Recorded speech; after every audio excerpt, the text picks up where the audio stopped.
stupid quip. Who we are never changes. Who we think we are does. I mean, it kind of applies in some cases, but at the same time, it's like that's not entirely true because I think people do change. People do change. And like, yeah, of course, like what someone thinks of themselves can change as well. I think what they're trying to say here is that deep down, Ventress was always, a good person, and her as a Sith apprentice was not the right person. And, once her thinking toward herself changed, then she could be who she really was. But it's like, I'm sorry, you can't really say that. But like, her thinking towards herself never really changed. We never really saw that. I think we see that a little bit at the end of this episode. She has like a line, but yeah, no, like she definitely changed. Yeah. It's kind of like all their other quips where it like doesn't really make sense but sounds really wise. And so as long as you don't think about what they're saying, you'll be like, ooh. Massacring the entire clan. I love how they show us this again. Yeah, it wasn't terrible enough the first time. Ventress wanders far into the Outer Rim, among the castaways and vagabonds of the galaxy. Yes! Seeking her new life that was foretold by Mother Talzin. Talzin didn't really prophesy a new life for Ventress. She just said, this chapter is over. Your fate will always be linked to ours. Peace out. Well, but she did say, but your path will be different. Oh, okay. Which, again, is like, well, you're still gonna die, but you're just gonna die different. It's like one of those fortune cookie things. Yeah. Just completely vague. Yeah. Just like, if we keep it general enough, it will apply to multiple people. I love how they don't show us, like, she's completely different, obviously all healed, like, and it's just kind of like, yep, this is where she's at now, this is what she's done, this is how it's just like, Yeah, cool. Very next episode. It's not like, oh yeah, no, this is later. Obviously she's been doing stuff. It's just kind of like, boom! How'd she get off the planet? We don't know. Where did she go from there? We don't know. How did she get this outfit? We don't know. Who the people she's with? We don't know. Just ta-da! Yep. And again, it's one of those things that it's like, you can kind of do those things in an anthology, but it's just weird. I do not like this anthology.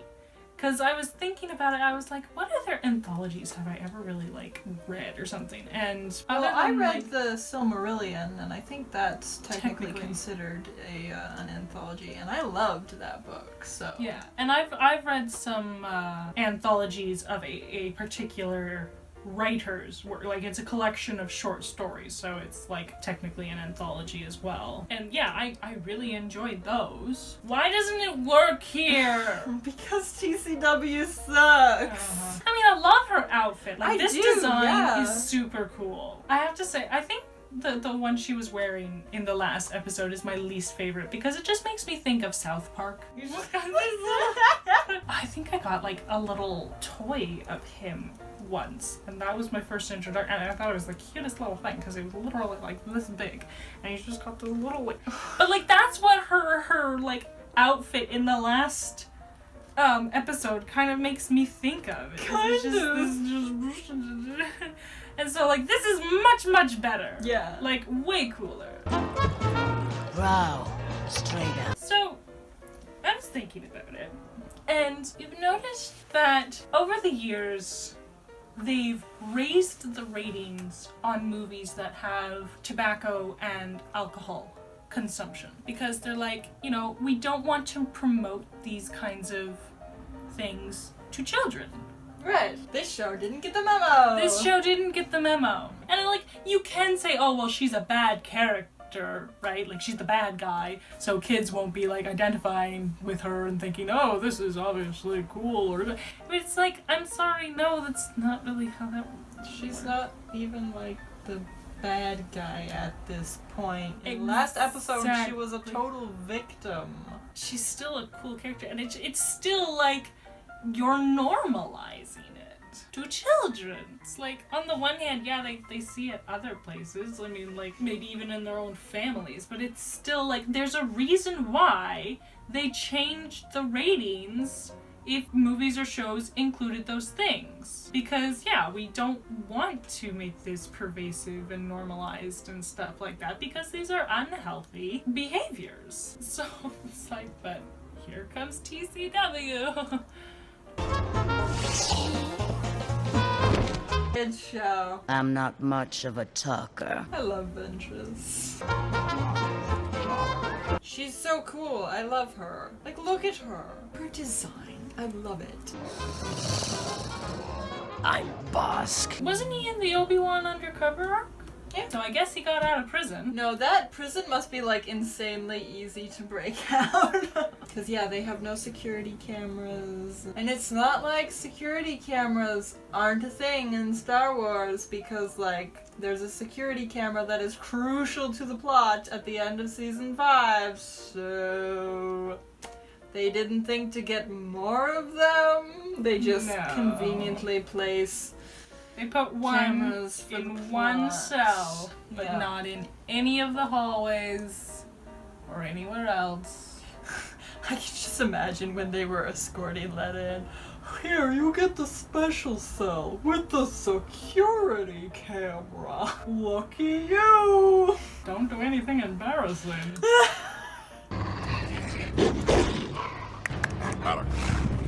It's Embo! I love him. He's great. Join our merry band of bounty hunters, or we turn you over to the authorities. What? You don't trust us? I'm kind of confused as to whether he's being serious there or he's like messing around with her, because he's like, you don't trust us? Like, do you seriously expect her to trust you, or are you just messing with her? Cause It would make more sense if he's kind of messing with her. but like, I don't think he is. I don't know. That's just a really dumb lie.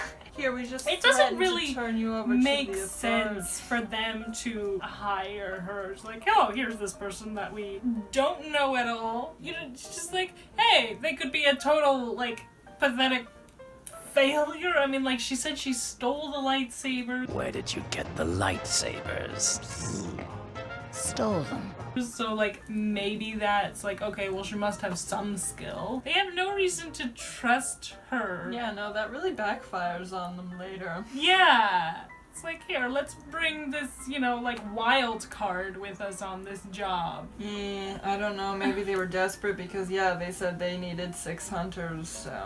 We need 6 hunters. I mean, like, on the one hand, I feel like I've seen that kind of thing in stories before, where it's just like they trust them for the sake of plot, because if you have to go through this whole like, oh, we don't trust you, here, let's do this one little thing with you first to see if we can trust you, and then like it just takes so much longer. And so sometimes you just have to like have people just like decide to work together quickly for the sake of plot. That's not quite the same as stupid for the sake of plot, but in this case it is kind of the same as stupid for the sake of plot. So I really don't know how I feel about this.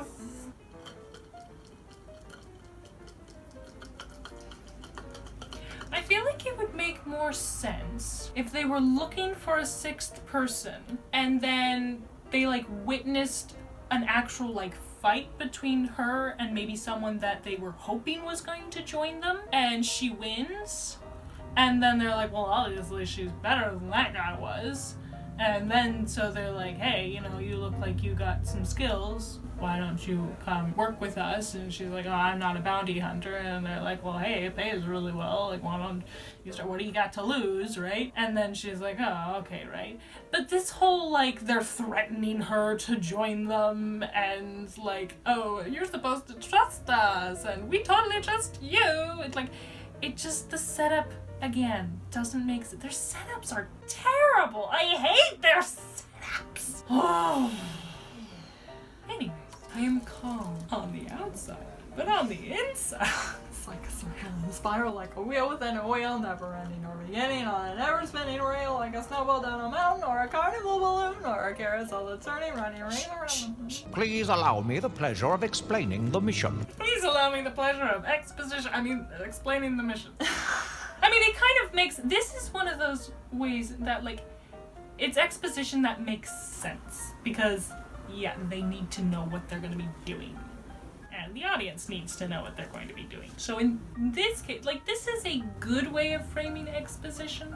Like, exposition is not a, you can never have it, because you could never have a story if you didn't have any exposition. It's how exposition is delivered that becomes the crux. He rules over this planet with an iron fist. Iron fish. He says fist, but like, it's fished. And it's just, I just heard fish.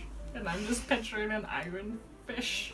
And it's just great. The way their mouths move reminds me of those little, like, triangle things that you, like, open and close. Oh, Those yeah, things. those That's what things. it reminds me of. If you fail to protect his cargo, losing your bounty will be the least of your concerns. That's how they threaten bounty hunters with force. It's like, if you had enough force to take us down, why don't you just do this job yourselves? The atmosphere of our planet is completely pressurized. How do you colonize a planet when its surface will crush you?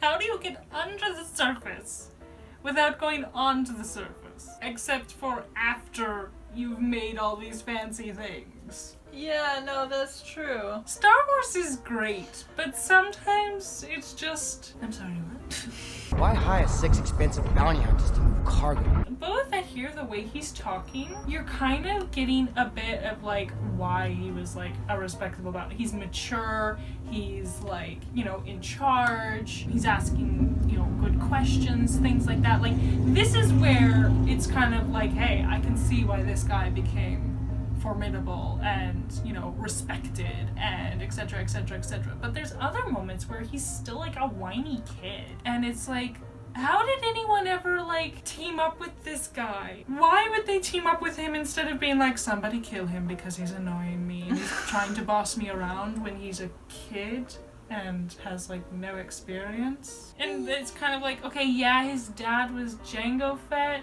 who was, you know, respected and such like that, but I don't really see that as being worth something in these circles. It's like, oh, your dad was so-and-so? Well then, I'll let you live, even though you're trying to boss me around. I've killed people for less, but because your dad was someone cool, then I'll attribute that to you. Yeah, it no, doesn't like, really make sense. at this point, it would make more sense for him to be under the wing of another bounty hunter rather than to be in a leadership role. Yeah. And, like, they kind of had that, like, where Aura weirdly took Helped her under. It was his thing that he wanted to do, and she was, like, doing it for him, and Yeah, no. like, her motives didn't make any sense at all. But, like, yeah, we never really get to see that, like, he's completely under, you know, someone else. Like, he's taking order from them, they're doing someone else's job. It's nothing, you know, we've always seen him in this, like, position of authority. Like, even though Aura was kind of leading the mission, it was his mission, so he was still calling shots. He was still saying, no, we're gonna do this, and no, I don't want to do that, and having a say in things, and it just didn't make sense. And so, yeah, but if you got to see that progression of, like, you know, he's learning, he's under somebody else, okay, and then, like, you have this moment in that job or something where he doesn't take charge so much as he shows leadership qualities. And so then the next time you see him, you know, maybe he's like the second in command instead of just one of the underlings. And then one of the other guys, you know, maybe like Bosk, like he saves their life or something, and Bosk is like, hey, you know, I'm your man. And then he kind of strikes out on his own, and Bosk is now his bodyguard, enforcer, whatever, right? As he's, you know, continuing to learn and, you know, get a reputation and stuff like that. Yeah. But I would absolutely take out those moments where he's got this, like, whiny, like when they first show up, he has that, like, tone. Why would Ventress take that? except because they're all like, ooh, we're going to turn you over to the authorities, and it's like, oh, what could you do? I could just kill you.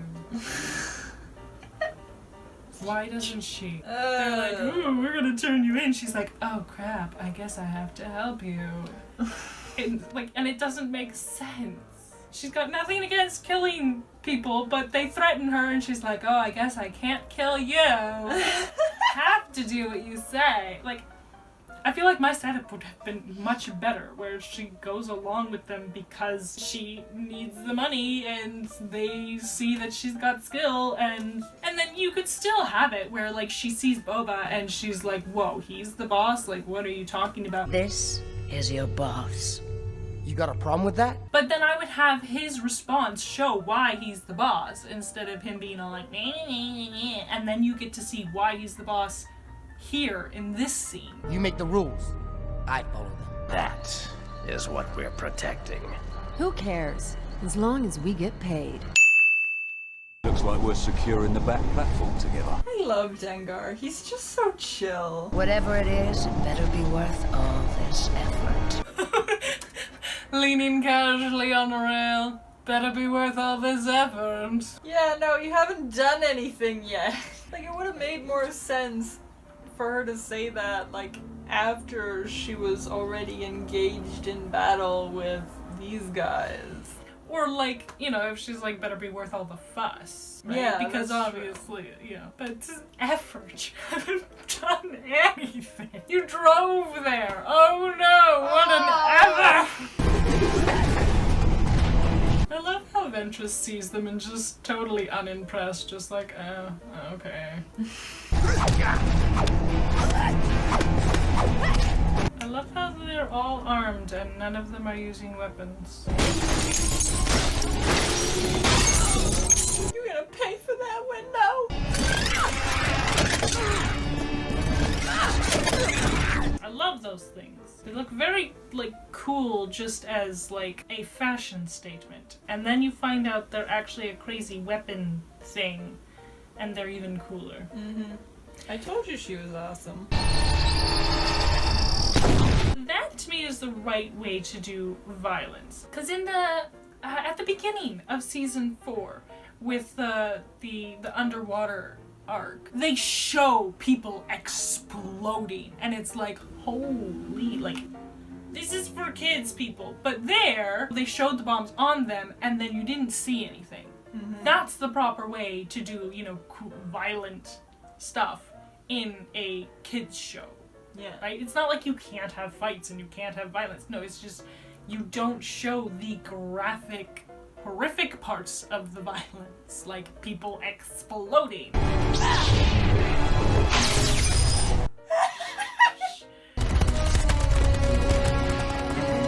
love how he just lays there as that thing runs by and just like, that's how they're following us.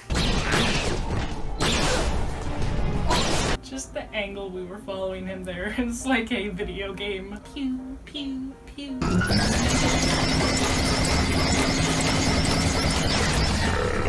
I love this episode because there's literally just so many badass moments. Like, from all the different characters. Yeah, something that we'd love to see in any episode with Ahsoka. But instead we only get cool moments from Ahsoka. Boarding from the rear. I could use a hand back here. Bosk, get to the back and help the rookie. That's something worth noting. The guy who got thrown off didn't contact Boba, like, by the way, I'm just chilling back here. Rookies by themselves. I don't know, maybe he did and we just didn't get to see it. I don't know. But then it would make sense for him to have already sent someone. Instead, it's up to her to be like, hey, I need a hand. And he doesn't ask, why do you need a hand? You have so-and-so. I guess he just assumes, oh, he must be the head. Go out. I'm on it. And here we go again. Oh no, fighting, urgency, blah blah. Here, a boss, go back and help the rookie. I'm on it.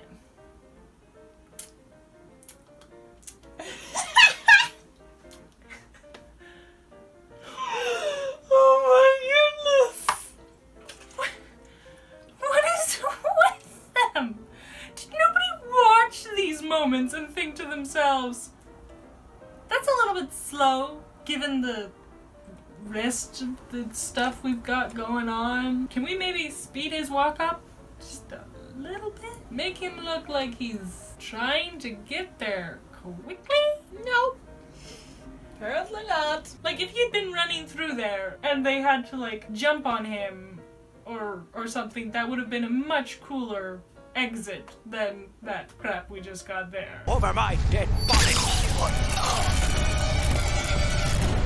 That can be arranged. As you wish. What?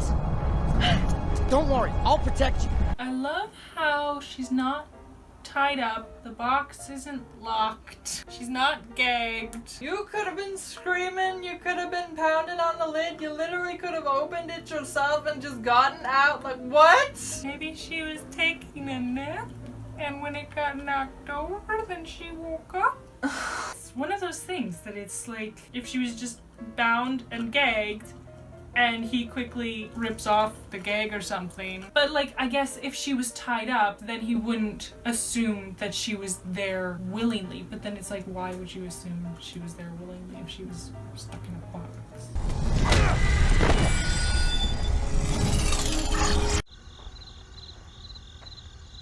None of this was my choice.